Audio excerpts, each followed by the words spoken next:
Welcome to CV Studios. Don't forget to like and subscribe. Helps to keep us motivated and make more of these videos for you guys. Let's start today's video. I'm Molly. If you saw me walking down the street, you'd probably think I'm just another face in the crowd. I'm 18 and I've always been the quiet one, the girl who sits in the back of the classroom, never raising her hand unless absolutely necessary. I don't mind being alone though. I've gotten used to it. People assume that being introverted means I'm sad or lonely, but I'm not. I've always been a thinker, content with the world inside my head. The house I live in is just as quiet as I am, at least most of the time. It's small, a 2-story building on the outskirts of town. There's nothing particularly special about it, from the outside a faded blue paint job, an overgrown garden that my mom keeps promising to fix but never does, and a creaky front door that screams every time someone opens it. Inside, the furniture is worn from years of use, and the walls are decorated with old family photos and cheap prints of landscapes my mom bought at garage sales. My room is my sanctuary. I've painted the walls soft lilac, filled it with books, and strung fairy lights across the ceiling that I turn on every night. It's the one place that feels completely mine. My mom is always busy. She works long hours as a nurse at the hospital, leaving before sunrise and coming home well after dark. She's a kind woman, but I rarely see her. When I do, she's either exhausted or in a hurry to go somewhere. We've never been particularly close, even when I was younger. I think she tries her best, but there's always this distance between us, as if we're both moving in separate directions, barely intersecting. She's one of those people who thrives in chaos, always running around, fixing problems, taking care of other people. Sometimes I wonder if she forgets that I'm here, quietly waiting in the background. Then there's my dad. My dad drinks a lot. I've never known him any other way. He wasn't always like this, I've been told. He used to be someone else, a man with ambition and a bright future. That was before I was born though, so I never got to meet that version of him. Now, he's just the guy who sits in front of the TV with a beer in his hand, muttering to himself or falling asleep in his recliner. He isn't violent or mean, at least not usually. But there's a heaviness to him, like he's carrying the weight of something he can't talk about. I've learned to avoid him most of the time. It's easier that way. I don't know when exactly I started looking for ways to escape. But I do know when I found Gregory. Gregory isn't like the boys at school. He's older, 20 I think, and he's handsome, in that way that makes girls giggle and blush when he walks by. He's tall, with dark, messy hair that always seems like he just rolled out of bed, but still looks perfect. His eyes are this deep shade of green that makes you feel like he's looking right through you. Seeing everything you're trying to hide. He's confident, too, the kind of guy who knows exactly what to say to make you feel special. He works at the local grocery store, stocking shelves and carrying bags out for old ladies, always with a smile on his face. We met by accident. I was in the cereal aisle, staring blankly at the rows of boxers, when he walked up behind me. "You look like someone who needs help choosing," he said, his voice smooth and teasing. I glanced at him, surprised, and he smiled at me in that easy, disarming way. "I recommend the Frosted Flakes," he said, picking up a box and holding it out to me like it was the most obvious choice in the world. "They're great, you know." I laughed, took the box from him. "Thanks," I muttered, feeling my cheeks warm. I didn't know what else to say, but Gregory didn't seem to mind. He just stood there, watching me with that smile of his, like he had all the time in the world. We ended up talking for nearly an hour, right there in the middle of the grocery store. He made me feel different, seen, in a way I wasn't used to. After that, we started meeting up more often. Sometimes we'd go for walks in the park. Other times we'd sit in his car and talk for hours. He told me about his plans to move out of this town someday, to do something bigger, though he wasn't sure what yet. I told him about my family, about how I felt invisible most of the time. He listened, really listened. It was easy to get lost in him. It wasn't long before we started dating, if you could even call it that. We didn't go on real dates, not the kind you see in movies. Gregory didn't have much money, and I wasn't exactly in a position to ask my parents for any. So, most of the time, we just hung out at his place or in his car. But I didn't care. I liked being around him, liked the way he made me feel alive. I knew it was risky sneaking him into the house. My parents were unpredictable. My mom was never home, but my dad was. He might be passed out half the time, but there was always the chance he'd wake up. Still, I couldn't help myself.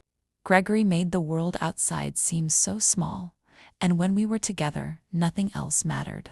The first time I brought him over, it was late, and the house was dark.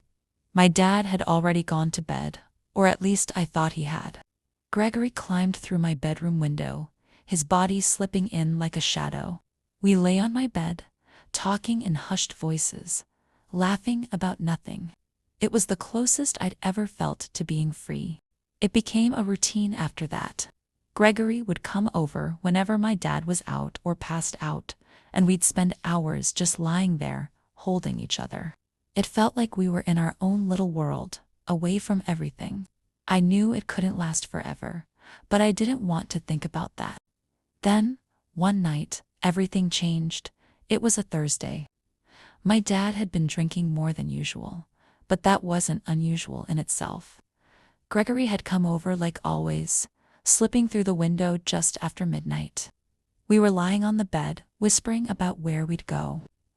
When we left this town behind, I hadn't heard my dad get up.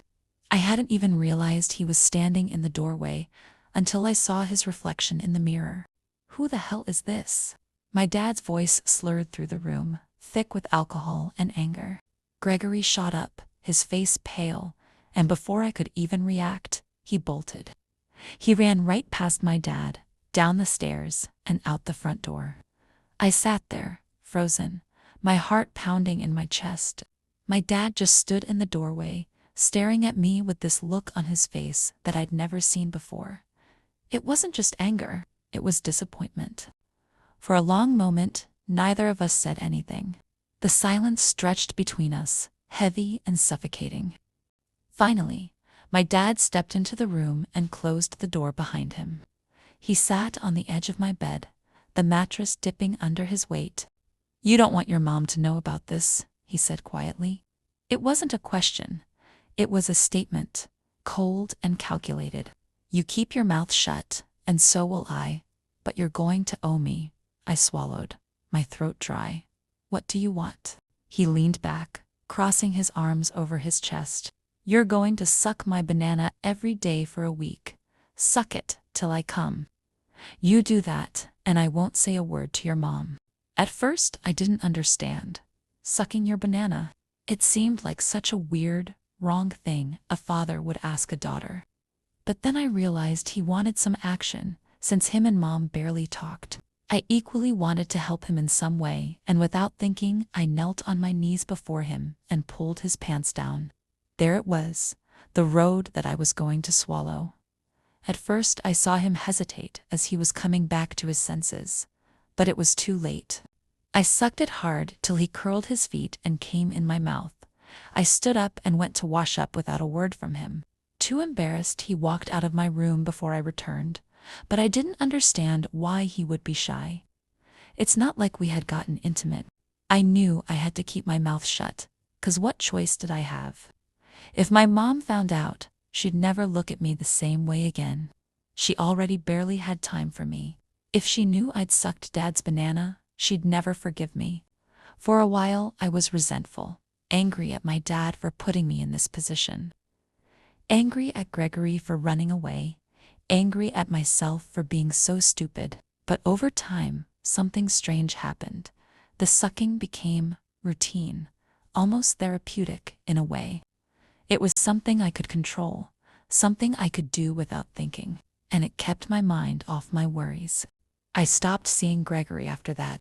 He tried calling a few times, but I didn't answer. I couldn't risk it. I missed him, but I knew it was for the best. My life had enough complications as it. After that day, everything in the house changed. almost like a bomb had gone off, tearing apart the fragile threads that held my family together. My mom walked in on me, and my dad, she didn't scream, she didn't cry. She just stood there in the doorway, her eyes wide with disbelief, her face pale like all the blood had drained from her body. She said nothing at first, as if her mind couldn't process what she was seeing, as if she'd walked into a nightmare she couldn't wake up from. When the shock wore off, the anger came. It was quiet at first, a low, simmering fury that made her lips press into a thin, trembling line, her fists clenched at her sides. Then she exploded. She didn't look at me once. She went straight to my dad, shouting words I can barely remember now because everything was a blur. Something about betrayal, about filth, about how she could never forgive him for what he'd done. My dad tried to explain, stammering out pathetic excuses, but there was nothing he could say that would make any of it better. There was nothing I could say either. I was frozen, my heart pounding in my chest, watching as the walls of my life came crumbling down. I wanted to say something, to explain myself, to tell her it was a mistake, but no words came, and deep down, I knew there was nothing I could say to fix it. My mom filed for divorce the next day. She packed her things, moving through the house like a ghost, not looking at me, not speaking to me. She didn't yell at me, didn't ask me why I'd done it. She just shut me out completely, as if I didn't exist. The silence between us was worse than any punishment she could have given me. It was like I'd been erased from her life, a stain she couldn't bear to acknowledge. She moved out shortly after, leaving me and my dad behind in the house, that now felt more like a graveyard than a home. She's never spoken to me since, not once. No phone calls, no visits. It's as if she's disappeared, cut me out of her world entirely. I know she'll never forgive me. I don't think I'll ever forgive myself either.